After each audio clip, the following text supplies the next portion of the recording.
ponto que acontece muito com os carros atuais, esses dias eu estava conversando com uns amigos, assim, que eu vejo que o carro esportivo, há 20 anos atrás, há 30 anos atrás, você tinha que conhecer da máquina. Você tinha que entender o motor, a característica, como modular a embreagem, como engatar o câmbio, como... E não eram carros fáceis e não eram carros simples de manusear. Normalmente eram carros mais quentes, eram carros com a embreagem mais pesada, eram carros que exigiam de você um conhecimento técnico. Mais ou menos como a moto, por exemplo. A moto até hoje, assim, você vai pegar uma moto esportiva, você tem que entender mais ou menos como ela entrega, como você vai... Tem ainda hoje já bastante eletrônica assim, segura. Mas não é assim, senão é morte no primeiro quarteirão. Mas você tem que entender um pouco mais da máquina, né? Só que eu vejo que os carros esportivos atuais, qualquer idiota guia.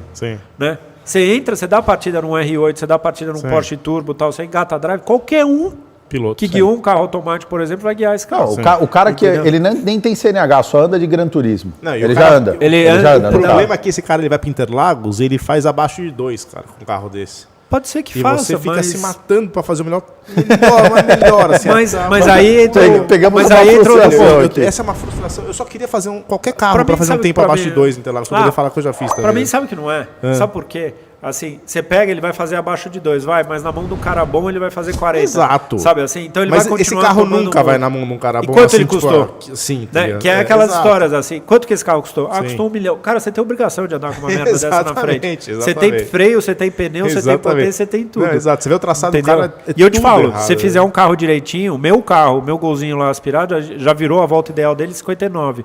E eu tenho certeza que é carro para virar 58, 57. Eu tenho certeza. Cara, se melhorar um pouquinho da parte de suspensão, de não sei o que tal, num carro de 200 cavalos, o aspirado. É animal. Entendeu? Então, assim, dá pra fazer. É um carro de 200 cavalos que você não gastou 20 mil reais pra preparar ele. Também tem que lembrar isso. Não, mas não gastei 1 milhão. Não gastou entendeu? 1 milhão. Entendeu? Mas é um carro que... E é um carro que anda, sei lá, se eu gastei 100... O valor é seu, né, naquele carro. Ele não, jamais você vai conseguir passar esse valor para um terceiro. Mas esse é um erro de todo mundo que entra no meio de carro preparado, que acha que vai modificar carro e que vai vender o carro pelo que ele gastou. Não, a gente sabe disso. Eu só estou falando isso porque do tipo assim, o cara ele acha que ele vai gastar 100 mil no carro.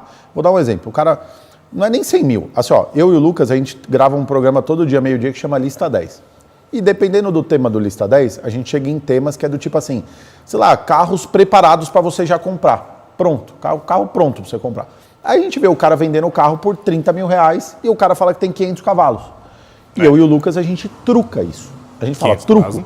A gente fala assim, ó, na boa, se você trouxer o seu carro aqui, o seu carro for confiável, e realmente tiver 500 cavalos, eu compro por 30 mil reais. Sim. Porque é um baita do investimento. Sim. Porque você nunca vai ter 500 cavalos num carro, falando de um Gol quadrado, com 30 mil reais, certo? Mas quantos carros preparados que você já viu que o cara vende como sendo pronto, que você pega o carro e o carro está pronto? Não, nenhum. Mas assim, carro não tá pronto, mas é que a gente truca muito o carro pronto. Né? Então, mas esse está vendendo barato. Aí o que acontece?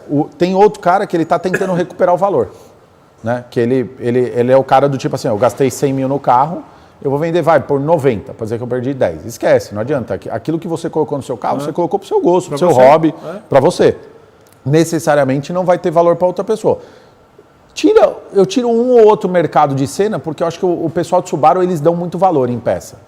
Né? A galera sabe quanto que custa. Tem peça, não é um carro montado. Não, até você tem carro que desmontar e vender em peça. Mas hoje eu vejo o cara vendendo carro montado. Sim, com uma perda, óbvio. 30% do valor ele tira. Exato, o cara perde. Ele perde, mas ele vende. Mas a gente sabe que isso é um investimento nosso. Sim. O seu golzinho faz 159 lá, mas você sabe quanto você gastou nesse carro, certo? Mas eu acho que o que ele custou, talvez nenhum carro que custe o que eu gastei nele, vamos supor lá, vou falar um número, 80 mil reais, 100 mil reais. Que carro que custa 80 ou 100 mil reais que vira isso? Então, a minha pergunta é a seguinte, os nossos problemas na Auto Super é que a gente refaz muita coisa. Quando você refaz muita coisa, você tem um custo maior.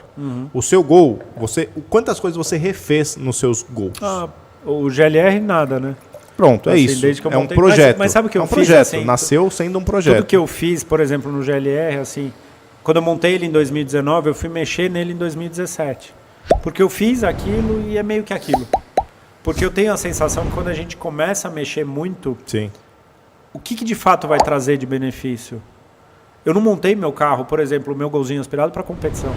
Eu montei para eu curtir um carro legal, para eu curtir, para eu aprender. Você colocou sua personalidade. Pode falar isso. Assim melhor do que tudo, é falar que você colocou sua personalidade. Mas ali. assim como em todo projeto que a gente faz, desde uma roda, da altura, da cor, a gente está colocando ali a nossa... Não acho. A nossa... Eu não acho. Eu não acho porque eu tive a oportunidade, eu conheci 2 caras que eram donos de lojas de performance em São Paulo, 2 lojas grandes, e eles falaram uma coisa para mim que me marcou muito, que ele falou assim, ó, tem cara que ele não monta o carro para ele monta o carro para os outros. Quando ele monta para os outros, o que acontece? Ele chega lá, ele acha que o carro do Tião X lá anda, ele chega e fala assim, ó, eu quero isso aqui, isso aqui, isso aqui. Aí ele, às vezes, perguntava, que carro que você vai montar isso? Aí ele falava, vou montar isso nesse carro. Aí ele olhava e falava, isso não é para esse carro. O cara queria aquilo lá. Então, assim, ele não estava montando o carro para a personalidade dele. Ele estava montando porque ele acha que o carro do Tião X lá era forte, aí ele ia montar o dele e o carro dele ia ficar igual. E a gente acaba pegando isso muito em quê? Dinamômetro em ranking que a gente fazia, e que a gente vai voltar a fazer agora. Agora a gente conseguiu comprar outro dinamômetro, temos um dinamômetro nosso lá, então a gente vai conseguir gravar o programa lá na oficina, que pra gente é muito melhor, porque não onera parceiro e o tempo é nosso. A gente pegava isso, do tipo assim, ó, o cara, assim, ó, eu vou falar agora, eu vou falar uma grande verdade, eu não tô falando o nome de ninguém, não tô expondo ninguém, mas eu vou falar que 60% dos carros que passaram em ranking com a gente, que eram preparados, estavam lá para tentar fazer acerto no carro em cima do dinamômetro. Nenhum dos carros que foi desses 60% estavam prontos. E assim, ó, projetos extrema. Tudo bem que a galera vai falar, quem é você para isso aqui? Não sei o quê. Não importa o que você vai falar, cara. Eu estou há muito tempo nesse meio com o Lucas. A gente já montou diversos carros, a gente já errou e já acertou, a gente já tem uma base de experiência. Muito desses carros era projeto de prateleira, que ele viu lá, que ele falou que achava que o carro do cara andava, que blá blá blá. Tipo assim, ó, o cara pegava e falava, não, você tem que ver esse carro acelerando lá na Bandeirantes no quilômetro 125. Eu falei, irmão, eu não vou sair daqui e ir até o quilômetro 125 para ver o seu carro acelerar. Eu estou num dinamômetro, eu quero ver o seu carro acelerar aqui. Eu quero ver a sua potência. Se o seu carro não dá potência aqui, ele não vai dar no quilômetro 125 da Bandeirantes. Não existe isso. Eu acho que é unânime isso. Se o carro não dá potência no dinamômetro, ele não vai dar potência na rua. Porque... mas talvez ele não carregue tanto, mas enfim.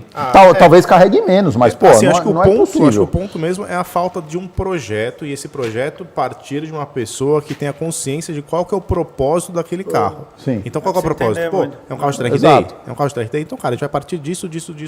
Ah, não, é um carro mais para arrancada? A gente vai partir disso. O cobertor é curto. Você dificilmente vai ter um carro que vai conseguir fazer tudo. Sim, é o que a gente fala do nosso Chevette, que ele nunca vai ser bom em nada. Exato. Ele nunca vai ser bom em nada. Vai participar de tudo. Vai participar de tudo. Pagar o que a gente tem que pagar. Muitas vezes eu vejo que a gente vive um momento, principalmente com a onda dos remaps e tal, que as pessoas são muito ligadas em número, né? Sim, tipo, hoje em dia um carro de 300 cavalos já não é bom, de 400 cavalos já não é mais legal. Não é possível.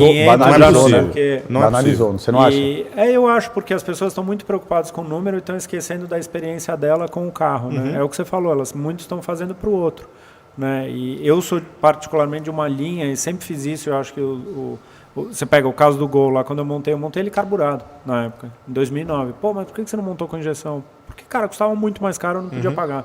Eu preferi fazer uma coisa bem feitinha e fiz, curti ele carburado. Você fez com quem?